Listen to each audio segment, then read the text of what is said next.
আজকে morning class এবং নবীনবরণ অনুষ্ঠানে সম্মানিত সভাপতি, অর্থ কমিটির অধ্যক্ষ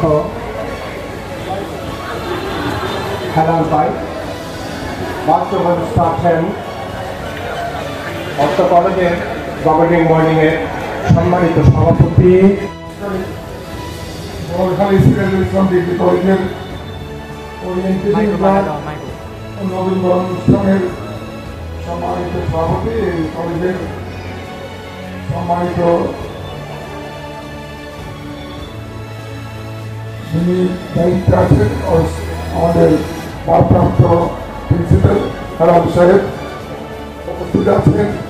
আজকের এই অনুষ্ঠানের প্রধান আলোচক যিনি এতক্ষণ পর্যন্ত আপনাদেরকে বিশেষ করে আমাদের নবীনদেরকে একটা মোটিভেশনাল স্পিচ দিয়েছেন,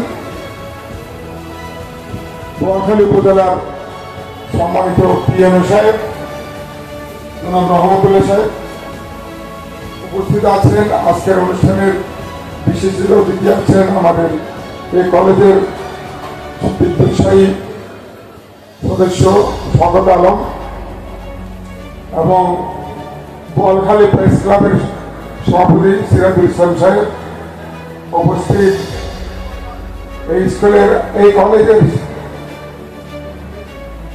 যিনি আগে প্রিন্সিপালের দায়িত্ব পালন করেছিলেন মহসিন সাহেব এবং আমাদের উপস্থিত এখানে রাজনৈতিক নেতৃবৃন্দ আছেন।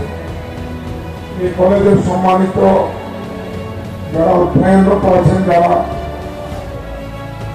প্রভাষক থেকে শুরু করে প্রফেসর থেকে শুরু অনেকে আছেন যারা এই কলেজকে উচ্চ পর্যায়ের কর্মকর্তা, তার নাতি ইংরেজি স্কুলে পড়ে।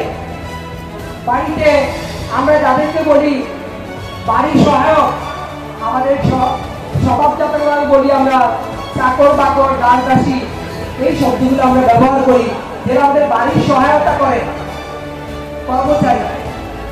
কিন্তু 1 গ্লাস পানি চেয়েছিল, ঠিক যখন তার বউ ছেলে বাড়িতে আসে তখন বৃদ্ধ তার ছেলেকে বললো, বাবা আমাকে 1 গ্লাস পানি দিতে বলেছিলাম, তারা আমাকে দেয়নি। ছেলে এসে সব লোককে কর্মচারীকে এক জায়গায় করে ধমকানো শুরু করলো, কৈফিয়ত দিতে শুরু করলো। বিরাট গন্ডগোল অবস্থা। এদিকে তার ছোট্ট শিশুটি স্কুল ব্যাগটি রেখে তার দাদুকে পানি গ্লাস দিয়ে বললো, দাদু পানি খাও। আমি আমার শিক্ষার্থীদের জন্য বলবো সিদ্ধান্ত নিতে এখানে কার নৈতিকতা বেশি। আমরা এরকম নৈতিক ছেলে চাই। বাবার দিকে তাকিয়ে থাকা যাবে না, সমাজের দিকে তাকিয়ে থাকা যাবে না, ভালোটাই গ্রহণ করতে হবে। এটাই হবে আজকে আমাদের ব্রত, আমাদের আদর্শ। ধন্যবাদ সবাইকে। আসসালামু আলাইকুম।